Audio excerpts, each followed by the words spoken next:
You know, your home is supposed to be your sanctuary, right? It's the one place in the whole world where you should feel completely, totally safe. But what happens when that feeling just shatters? When the walls you build to keep the world out, well, when they don't work? Today, we're going to dissect the anatomy of modern horror stories, the kind that start right where you feel the most secure. Okay, let's just jump right into it with a story that is so perfectly modern and creepy. Picture this. You're home alone, fast asleep. Suddenly, you're woken up not by a bump in the night, but by your own phone. Siri is just talking. You brush it off, it's a glitch, but then it happens again. And a third time. And this time, the person telling the story realizes with this, ice-cold dread, Siri isn't just glitching. It's responding to someone or something saying their full name. And that really is the question, isn't it? We invite these devices into our homes, our most private spaces. We trust them. But a story like that, it just plants this little seed of doubt. This isn't the classic monster under the bed anymore. Now it's kind of like a ghost in the machine. A machine that, by the way, knows your name. So this brings us to the first part of this whole anatomy of fear. See, modern horror, it usually doesn't start with a big, loud bang. Nah, it's more like a subtle, quiet tear in the fabric of your everyday reality, making something totally familiar feel suddenly very, very strange. The psychology of what's going on here is absolutely key. The scariness in that series story, it's not about physical harm. It's about a total violation of your expectations. Your home, your phone, your name.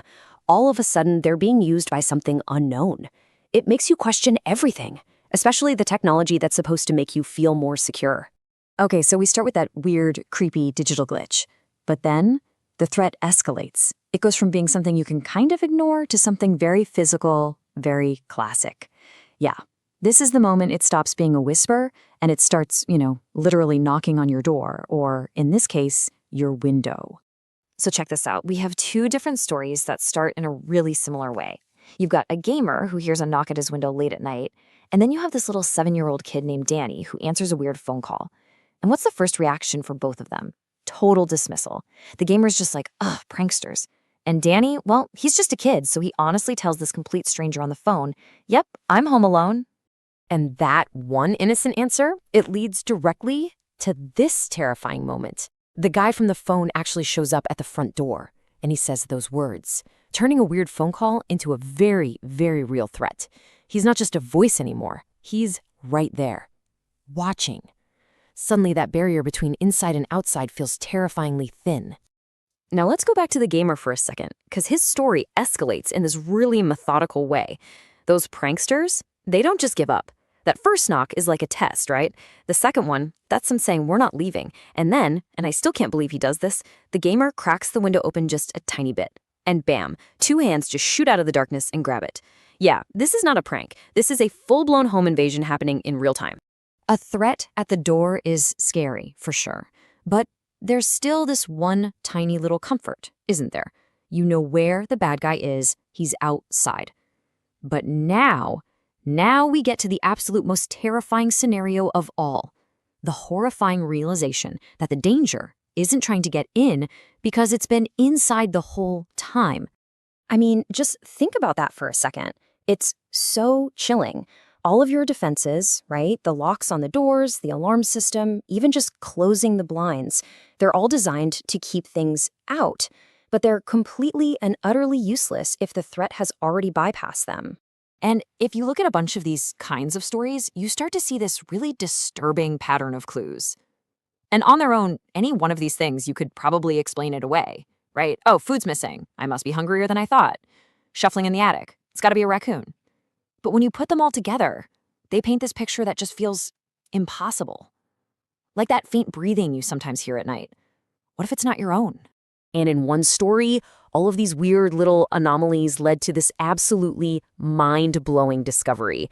It wasn't a ghost. It wasn't some animal. It was a man who had found a way into the crawl spaces of the house and was just living there like some kind of unseen, unheard roommate. And here is the moment of pure nightmare fuel. The homeowner is checking on an AC vent that's not working right, so they shine a flashlight in there. And looking right back at them, from inside their own walls, is a pair of wide, glowing eyes. A human face. The monster wasn't at the door. It was literally in the vents, watching them, breathing their air, eating their food. But wait, there's one more layer to this that just makes it all so much worse, psychologically speaking. What happens when the stranger in your walls or the intruder at your window isn't a stranger at all? What if it's someone you actually know? Take the story of a 16-year-old girl and her neighbor, a guy named Joey. He was obsessed with her. She told him to back off, but that didn't stop him. In fact, it just made things way, way worse. See, when the threat has a name and a face you recognize, the fear is just different. It's a whole other level of terrifying. And his obsession just escalated step by step, and it's absolutely horrifying. First, he's just watching her from his window. Then he gets angry when she rejects him. And then he crosses the biggest line there is. He gets into her house. He hides in her bedroom, her most private, safest space. The police, they later found the proof. He had pictures of her sleeping, pictures he took while he was hiding inside her room. And this is the moment her whole world just falls apart. She's in bed, she feels it shift a little, she looks underneath, and there he is, her weird neighbor, Joey, lying right there under her bed. It's not some random monster, it's a guy she knows. And that betrayal, that feeling of being so completely violated by someone familiar, that's almost as scary as the physical danger itself. So what's the common thread here? What connects a weird Siri glitch to a stalker hiding under a bed? Well, it's definitely not just about cheap jump scares. It's about something much deeper. It's about the fundamental violation of what it even means to be safe. Let's give it a name. We can call it home sanctuary violation. It's this core psychological idea that makes this whole kind of horror work so well. See, the real terror isn't the monster. It's where the monster is. It's finding the monster in the one place in the entire world where it's absolutely not supposed to be. Your home goes from being your sanctuary to your cage. And this chart really breaks it down nicely. It all starts with a digital anomaly, right? The core fear there is a loss of privacy, and your first reaction is just confusion. You dismiss it. Then it gets worse. It escalates to an external intruder. Now the fear is about your space being invaded, and you react with, actual fear.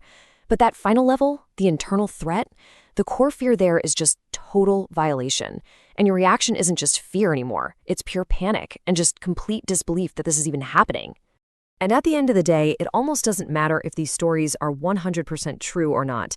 That's not really the point.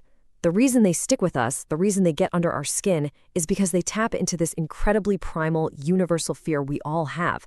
The fear that our safe spaces aren't really safe at all, that the locks on our doors are just a comforting illusion.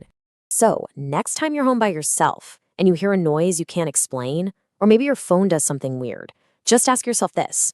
Your doors are locked, your windows are shut. You're sure you're alone, right? You've locked the whole world out. But what if you've actually locked something in with you?